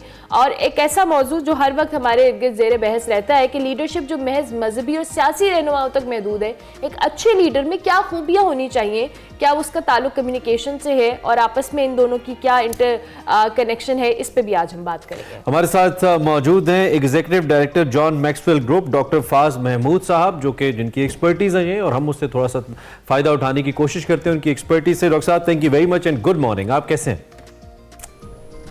अल्हम्दुलिल्लाह मैं ठीक हूँ, बहुत शुक्रिया इनवाइट करने का। Thank you very much for joining us sir, बहुत अच्छा लगा हमें आप तशरीफ लाए। सबसे पहले ये इंतहाई अहम मौजू है और आजकल के बच्चे जब बहुत ज़्यादा तालीम के अंदर मसरूफ़ होते हैं, बुक वॉर्म्स बन जाते हैं, but one thing that they don't consider is there communication skills. अगर उसको पॉलिश नहीं करते तो ज़िंदगी के बहुत सारे मैदानों में बहुत चैलेंजिंग सूरत हाल का सामना करना पड़ता है उनको। सबसे पहले तो हमें कम्युनिकेशन की इंपॉर्टेंस बताइए, कम्युनिकेशन की इंपॉर्टेंस क्या है to survive and to do good in your career?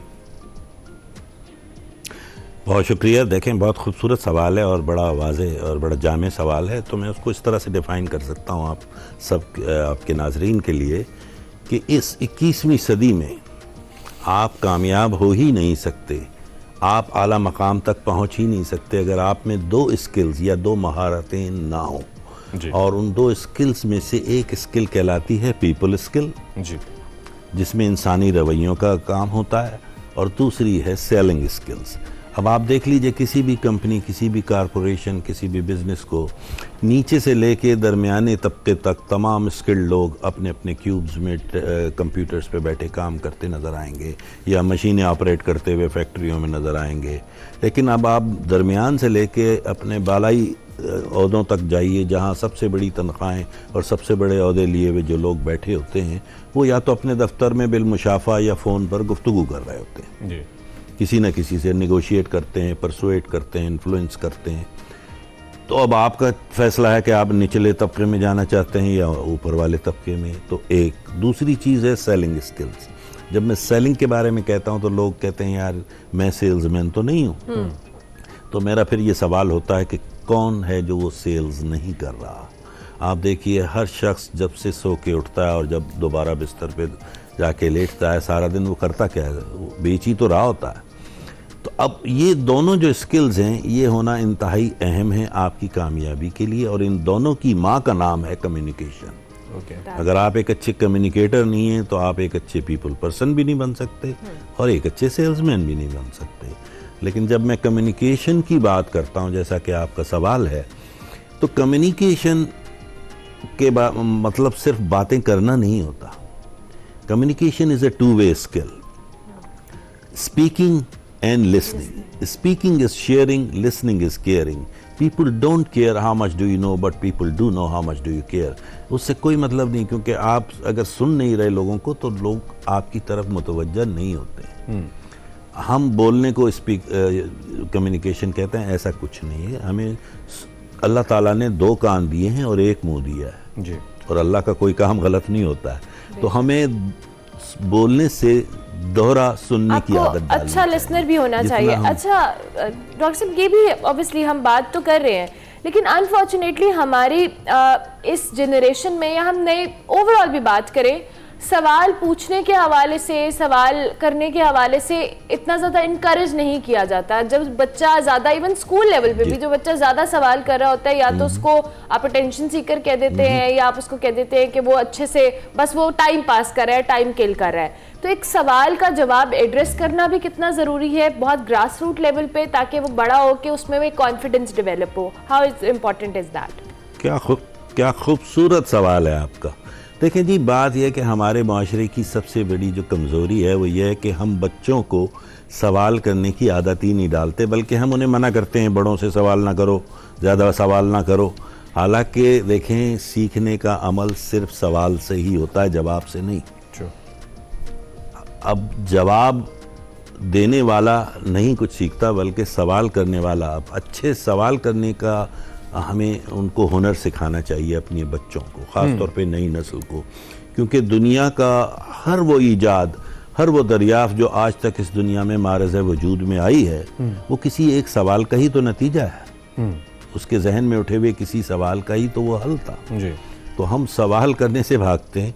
हम बच्चों को ये नहीं सिखाते कि सवाल कैसे करना चाहिए, बल्कि बस सवाल ना करो, ना करने पे। अच्छा डॉक्टर साहब, ये जो बच्चों हम इतनी तवज्जो दे रहे हैं, मैं ये ज़ाती तौर पे समझता हूँ कि ये सबसे अहम नुक्ता है हमारे यंगस्टर्स के लिए भी, कि आपकी कम्युनिकेशन इतनी अच्छी हो, जैसा कि आपने कहा कि to convey yourself in an appropriate manner, it's very important. एक तो सवाल यहाँ पे कि क्या ये टैलेंट है, एक अच्छी कम्युनिकेशन होना, जो आप बाय बर्थ साथ लेके, या एक बच्चा साथ लेके आता है और विद द टाइम पॉलिश होता है, या फिर एक स्किल है जो आप में नहीं भी है, लेकिन आप वक्त के साथ साथ आप उसको सीख सकते हैं और अपने आप को बेहतर कर सकते हैं? देखें, मैंने आज तक, जाहिर है ये बाय बर्थ तो मैं नहीं कहूँगा उसे, क्योंकि हर शख्स एक ही तरह से पैदा होता है, और जब वो पैदा होता है तो उसे उल्टा लटका के एक थप्पड़ रसीद किया जाता है, उसके बाद वो रो देता है और फिर सब मुस्कुरा देते हैं कि अल्हम्दुलिल्लाह एक जिंदा बच्चे की विलादत हुई। तो हम सब पैदा तो एक ही तरह से होते हैं, लेकिन उसके बाद इन्वायरमेंट्स के ज़रूर फ़र्क आते हैं। कुछ वालिदैन उनको और कुछ असातिज़ा उनको बेहतर सिखा लेते हैं, लेकिन ये स्किल है जो सीखनी पड़ती है। कम्युनिकेशन इज़ ए स्किल, उसको आपको सीखना तो पड़ेगा। अब हमारे यहाँ दो बड़े अजीब से, मतलब ये कहते हैं कि जी वो मैं सेल्फ मेड हूँ और मैंने कभी फेल नहीं हुआ, ये सब जो है ना, ये झूठ हैं। सीखना सब कुछ पड़ता है, फेल भी होना होता है उसमें, ऐसी कोई बात नहीं है। कामयाबी के लिए नाकामी पहला कदम होती है, तो हमें उसको बाकायदा सिखाना चाहिए। और कम्युनिकेशन में मैंने बताया ना कि एक ऐसी स्किल है जिसे हर मोड़ पर, हर लम्हे हमें सीखना चाहिए। अच्छा, तो हमारी यूथ के लिए फिर क्या, बीइंग एन एक्सपर्ट, आप क्या तफवीज़ करते हैं? अगर किसी की हमारे पास बहुत सारे लोग, अक्सर जब बात होती है यंगस्टर्स से ख़ास तौर पे, वो ये कहते हैं कि हमें कॉन्फिडेंस नहीं है, हम इंटरव्यू कैसे दें, मुझे इंटरव्यू नहीं देने होता, मैं कैमरा नहीं फेस कर सकता या कर सकती, ऐसे बहुत से मसाइल आपकी भी डेफिनेटली बीइंग प्रोफेशनल सामने आते होंगे। तो वो फिर कैसे अपनी इस कम्युनिकेशन स्किल को बेहतर करें, कैसे लर्न करें, क्या करें? सबसे पहली चीज़ हम उनको ये सिखाएं कि सुनने की आदत उन्हें भी डालें खुद में। जब आप सुनेंगे तो बेहतर सवाल लेकर आएंगे, ठीक है। जब आप सुनेंगे नहीं, अब जैसे मैं और आप इस वक्त महवे गुफ्तगू हैं, अब मैं जिस वक्त आपको एक जवाब दे रहा हूँ और आप अपना अगला सवाल सोचना शुरू कर दें, तो वहाँ पे इंटरप्शन हो गया, आप 100% मेरे साथ मौजूद नहीं होंगे। तो पहले तो हम उन्हें ये आदत डालें कि वो 100% वहाँ हों लम्हा मौजूद में, ताकि वो सुने, और उसके बाद जो भी जहन में सवाल उभरे फिर उसे बराह रास्त कर दें, ताकि उसका जवाब हासिल कर सकें। नंबर 1 तो ये एक बुनियादी चीज़ है जो हमें करनी पड़ती है। कम्युनिकेशन में हम यही सिखाते हैं कि सवाल कैसे किया जाना चाहिए और कब किया जाना चाहिए। इसी तरह जब कम्युनिकेशन में जो 5 उसूल हैं कि कौन कह रहा है, क्या कह रहा है, कैसे कह रहा है, क्यों कह रहा है और कब कह रहा है, ये 5 चीज़ें ज़हन में रखें, तो ख़ुद ब खुद आप उसके उस जवाबात को एब्जॉर्ब कर पाएंगे। अगर आपको ये सब चीज़ें कम्युनिकेशन में नहीं आती तो सीख ले आदमी, और ये एक स्किल है, मैंने बताया ना। वक्त के साथ साथ आदमी उसमें मौसर तरीके से बेहतर होता चला जाता है और फिर वो बोलने लगता है अच्छी तरह से। अच्छा, और ये सॉरी मैं आपको इंटरप्ट करूंगा क्योंकि हमारे पास टाइम कम है। मैं चाहूँगी आप इस सवाल को भी ज़रूर एड्रेस करें। हमारे यहाँ लीडरशिप स्किल्स के लिए भी, जैसे हमने अपने इंट्रो में भी कहा कि आप एक सियासतदान या किसी आला ओहदे पे फाइज शख्स को एक लीडर कंसिडर किया जाता है, और लीडरशिप स्किल्स के लिए हम सिर्फ कम्युनिकेशन को इस हद तक महदूद कर देते हैं। तो एक अच्छे लीडर बनने के लिए कि ये आम लोगों के अंदर भी ये रुझान आए, कितना ज़रूरी है?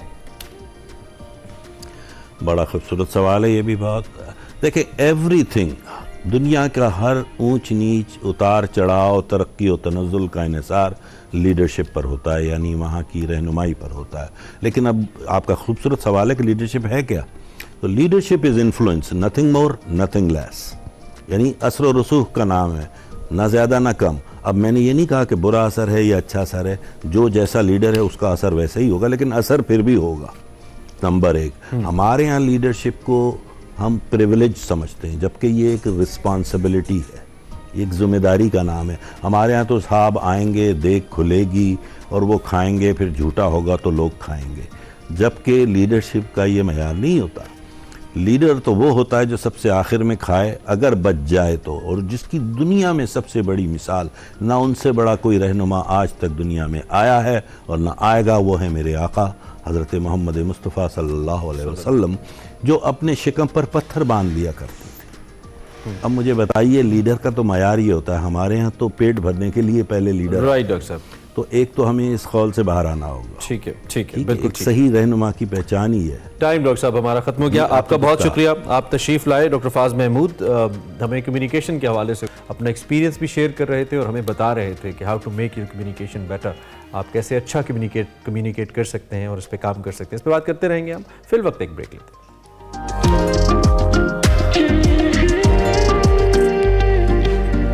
Welcome back to Expresso. अब आपको अपना सेगमेंट दिखाते हैं जिसमें आज द स्टोरी ऑफ सिविलाइजेशन का उर्दू में तर्जुमा करने वाले यासिर जवाद साहब से वक़ार मलिक साहब कुछ हक़ाइक़ पे बात कर रहे हैं। देखते हैं क्या बात हो रही है। अस्सलाम वालेकुम नाज़रीन, मैं हूं वक़ार अहमद और आप देख रहे हैं एक्सप्रेसो किताब। आज जिस किताब का हम जिक्र करेंगे, ये किताब 4 दहाइयों में लिखी गई, यानी 40 साल में लिखी गई। इसके 11 वॉल्यूम्स आए। विल ड्यूरेंट उनकी बीवी ने ये किताब लिखी और पहले जो 6 वॉल्यूम्स थे वो उन्होंने मुश्तरका लिखे, उसके बाद जो है बाकी के वॉल्यूम्स वो विल ड्यूरेंट लिखे। हमारे पास यासिर जवाद साहब आए थे, मुख्तलिफ सेगमेंट्स में आते रहे और इनकी मुख्तलिफ जो तर्जुमा की हुई किताबें हैं उन पर बात होती रही, और उन्हीं दौरान हमने इनसे एक रिक्वेस्ट की थी कि आप history of civilisation, story of civilisation जो है इसका तर्जुमा करें। इस भारी पत्थर को कई लोगों ने चूमा और फिर छोड़ दिया। उसकी वजह यह है कि बहुत ही मुश्किल काम है। किसी ने कोई एक वॉल्यूम किया, किसी ने कोई आधा वॉल्यूम किया, लेकिन इसका तर्जुमा नहीं हो सका उर्दू में आज तक। और उसके बाद ये भारी पत्थर जो है वो यासिर जवाद साहब ने उठाया और इस वक्त तक 2 वॉल्यूम्स जो हैं वो आ चुके हैं। पहला वॉल्यूम जो है तहजीब की कहानी के नाम से, हमारा मशरकी विरसा, ये उनकी जो यानी आवर ओरिएंटल हेरिटेज, इसका तर्जुमा है। और यासिर जवाद साहब आज हमारे मेहमान हैं। बहुत शुक्रिया यासिर भाई। ये भारी पत्थर आखिर आपने ये फैसला कैसे किया? क्योंकि सबसे पहला इसके भारी होने का, पत्थर के भारी होने का वजह आपने ये बताई थी कि पब्लिशर ही कोई राज़ी नहीं होता। हाँ जी, वो बात ये थी कि अब जो मतलब कोई भी जो फिक्री चीज़ है या कोई तनकीदी सोच की तरफ लाने वाली चीज़, उसका छपना महाल होता जा रहा है। क्योंकि जो ज़्यादा रुझान है वो जो पब्लिशर्स या छापने वालों का है, वो ज़्यादातर है कि जो कैश पे उन्हें किताबें मिलती हैं, वो ऐसी किताबें जिनके साथ उन्हें कैश भी मिलता है। यानी मैंने अगर किताब छपवानी है तो मुझे पैसे देने हैं। जी, पैसे देने हैं। वो फिर उसके लिए आपको पूरा पैकेज देते हैं कि इसके साथ साथ क्या होगा, आपकी तकरीब होगी और आपकी साइनिंग सेरेमनी या इस तरह की होगी। तो वो फिर ज़्यादातर जो लोग हैं जो एकदम रिटायरमेंट के बाद बहुत उन्हें याद आता है कि वो तो बहुत ईमानदार थे और उनका दम घुटता था, तो ब्यूरोक्रेट्स वो अपनी किताब छपवाते हैं, या बैरून मुल्क मुकीम शायर या इस तरह की, या शनाख्त के बहरान का शिकार कोई भी नौ दौलतिया नहीं, वो शनाख्त के बहरान का खुद शिकार नहीं होते, वो किताब छाप के वो शनाख्त का एक नया बहरान पैदा करना चाहते हैं। ठीक है, ये वजह होती। तो इस माहौल में, अच्छा सरकारी इदारों में वैसे ही कोई भी ऐसी चीज़ जिसके बारे में 2 राय हो सकती हों, एक राय जो उनकी अपनी इदारों की, या जो जहाँ पे भी 2 राय हैं वो वहाँ से भाग जाते हैं या वहाँ से वो जाते ही नहीं उस रास्ते पे। तो तो वहाँ पे भी इम्कान नहीं था इस किताब के छपने का, क्योंकि बड़ी है। अच्छा, दूसरा ये 5-6 साल का प्रोजेक्ट है, तो वहाँ पे जो डीजीज और चेयरमैन आते हैं वो आते हैं 2 साल के लिए, 3 साल के लिए। इतना बड़ा प्रोजेक्ट कोई नहीं उठा सकता। हाँ जी, वो नहीं उठा सकते। फिर उन्हें ऑडिट के मसले, तो उनका तो सारा स्ट्रक्चर ही है काम ना करने वाला या काम करने के खिलाफ, तो वहाँ भी इम्कान नहीं था। निजी पब्लिशर वैसे ही इसमें इतनी ज़्यादा दिलचस्पी ऐसी नहीं रखते कि जिसमें उन्हें कुछ भी हासिल ना ऊपर से हो रहा हो। ठीक है, तो फिर मेरे लिए एक राह थी कि अगर मैंने ये काम जारी रखना है, अपना जो मेरा शौक़ भी है, पैशन है और मेरा पेशा भी बन गया हुआ है पिछले 25 साल से, तो मैं इसको खुद ही छापूँ। वाह वाह वाह। अच्छा, अब थोड़ी देर के लिए ये पब्लिशर वाला, क्योंकि मौजू बहुत ही है दुखदायक किस्म का, इस पर दोबारा आएंगे। लेकिन इस पे अब आएंगे विल ड्यूरा की जो एक जिसको असलूब कहते हैं, बड़ा डिफरेंट है। डिफरेंट से मुराद ये है कि एक आम आदमी को आप प्लेयर्स ऑफ फिलासफी दे दें तो उसके बाद वो फिलासफी के इश्क में मुब्तला हो जाता है, हालांकि इसको बड़ा खुश्क मजमून समझा जाता था। ये चीज़ आपने इसमें नोट की, यानी अगर इस तरह का असलूब हो तो उसका तर्जुमा कदरे आसान हो जाता है? नहीं, कदरे मुश्किल हो जाता है। अच्छा, मुश्किल हो जाता है, क्योंकि उसने ज़ुबान बहुत खूबसूरत लिखी है, तो जो खूबसूरत चीज़ें होती हैं वो ज़्यादातर मुश्किल ही होती हैं। गालिब हमारे सामने, मिसाल हमारे सामने नून मीम राशिद है, फैज़ भी आसान नहीं है। ठीक है, तो वो बल्कि इसकी एक और बड़ी खूबसूरत मिसाल मेरे ज़हन में आ रही है दोस्तों, इसकी कि जो मुतरजिम है वो खातून जो हैं 1920 वाली, अच्छा, उसके बाद इस भारी पत्थर को भी किसी ने नहीं उठाया, क्योंकि वो जो असलूब इतना खूबसूरत है कि उसको ट्रांसलेट करना कहाँ इतना आसान है। हाँ जी, लेकिन वो ट्रांसलेट तो करना ही पड़ता है ना, वो तो शायरी की और बात है। तो जो दस्तरअज़ी है वो वैसे भी क्राफ्ट का, उस तरह का क्राफ्ट की मजमूई तो है, लेकिन वो उस तरह जुबान से नहीं खेलता जिस तरह 20वीं सदी के राइटर खेलते हैं। ठीक, मेरा मतलब ये है कि जो आपको ये जो जितना भी आपने इसमें तर्जुमा किया है, तो वो क्या दिक्कतें क्या पेश आई, क्योंकि इतना बड़ा राइटर, इतनी बड़ी किताब, दिक्कतें उस तरह की तो नॉर्मली तो आपने 100 से ज़्यादा किताबों का तर्जुमा कर लिया, कितनी से इसमें और उनमें क्या कोई खास फर्क था? नहीं, इसमें मैंने विल ड्यूरेंट को भी पहले तर्जुमा किया हुआ है, उसकी इसमें से ही कुछ हिस्से मैंने कभी थी इस्लामी तहजीब की दास्तान एक अरब के नाम से की थी। इसकी और दीकर किताबें, हीरोज ऑफ हिस्ट्री मैंने की हुआ तर्जुमा। इसकी दास्तान फलसफा को मैंने जो 1957 वाला तर्जुमा था उसको मैंने री-एडिट किया सारा, तो इसमें तो था। लेकिन ये ऑलरेडी बहुत अच्छी तरह वाकिफ थे। जी बिल्कुल। तो वो मसला ये होता है कि आपने जब बड़ी किताब होती है तो फिर आपको ज़हन भी ज़्यादा कुशादा उसकी प्लानिंग करना पड़ती है। आपने 6 महीने 8 महीने आपने उसका सोचना होता है। आपको ये नहीं होता कि ये 2 महीने में किताब मुकम्मल हो जाएगी और आप अपनी फिनिश्ड प्रोडक्ट देख सकेंगे। ठीक है, इसमें फिर ये था कि चूँकि मैंने खुद करना था इसलिए मैं कुछ इजाफी चीज़ें भी शामिल कर सकता था डिज़ाइन के हवाले से। इसके फुट नोट्स, हमारे इधर आमतौर पर रुझान ये है कि वो फुट नोट्स और रेफरेंसेस ख़त्म कर देते हैं। ठीक है, मैंने कुछ इजाफी वजाहती जहाँ पे अपनी तरफ से है वहाँ पे आगे मैंने लिख दिया कि मेरी तरफ से है। ठीक है, और फिर मैंने कोई वजाहती खाके दी हैं, तस्वीर दी हैं इसमें, तो बाकी तर्जमा तो वो तो है ही। अच्छा, ये कोई ऐसी किताब नहीं है जिससे लोग फेमिलियर, यानी पढ़े लिखे लोग फेमिलियर ना हो। तो हमारी जो ब्यूरोक्रेसी में लोग बैठे हुए हैं, पढ़े लिखे लोग होते हैं बहुत सारे, मतलब तो वो फेमिलियर होते हैं। और तो किसी ने आपको अप्रोच नहीं किया कि इतना बड़ा आप काम कर रहे हैं, मतलब स्टोरी ऑफ सिविलाइजेशन का तर्जुमा कर रहे हैं, तो हमें तो पहले मालूम नहीं था, या जो भी है, यानी किसी हवाले से कोई सपोर्ट? नहीं, सपोर्ट वो जो जितनी मिली है वो मिली है मेरी ज़ाती दोस्तियों के बुनियाद पे।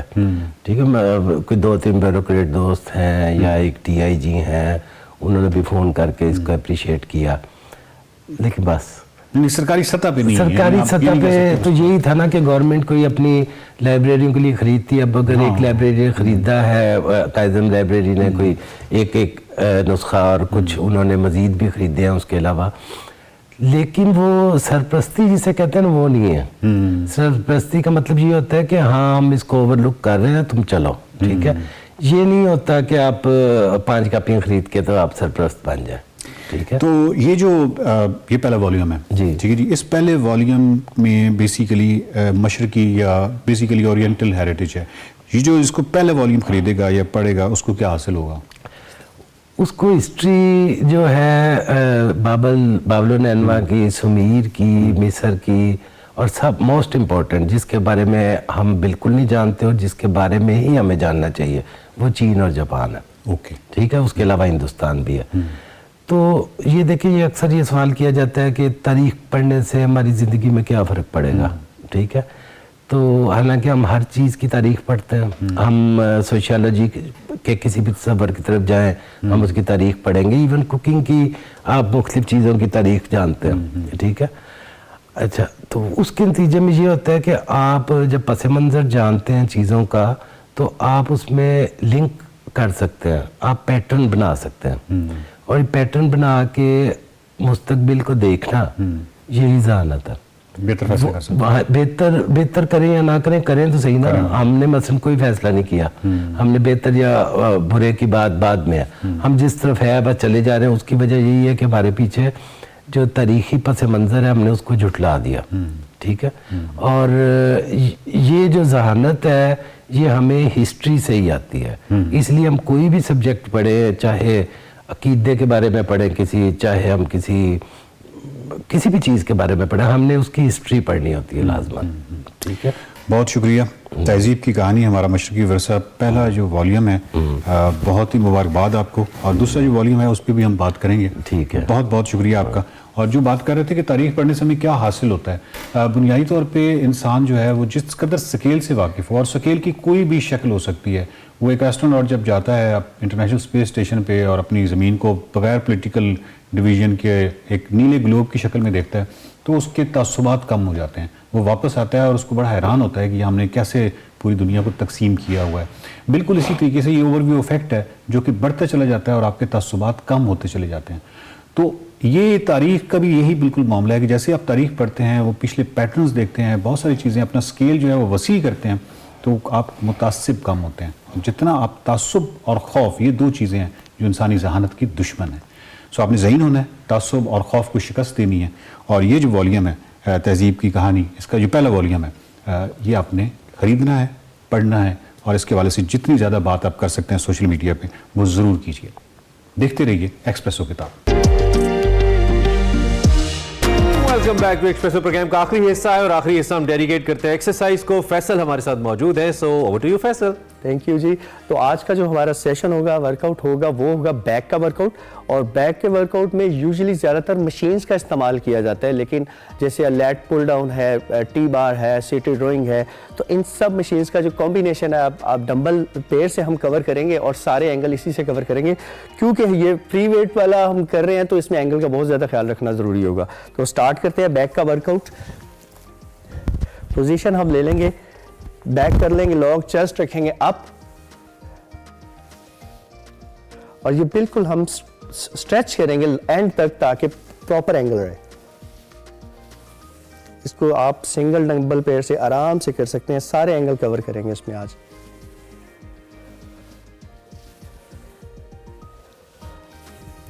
नेक्स्ट, अगर आपके पास एक डंबल मौजूद हो और वो भारी वेट का डंबल है, तो आप उससे भी कर सकते हैं। ये चेस्ट अप, बैक लॉक, 3, 4, 5, 6। इसी पोजीशन में आप एक स्टेप बैक चले जाएंगे, तो आप सिंगल आर्म से ये वाली मूव परफॉर्म करेंगे। जब आप बैक करेंगे स्टेप, तो आपका रूम वैसे ही बन जाएगा मूवमेंट के लिए। फुल स्ट्रेच, फुल ऊपर, 2, 3, 4, 5। सेम आप इसी तरह ही रिपीट करेंगे दूसरी साइड पे भी।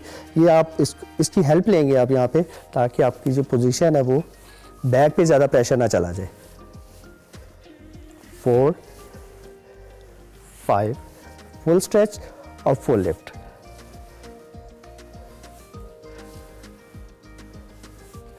नेक्स्ट हमारा एंगल होगा सेम, बैक लॉक ही रहेगी, लेकिन ये।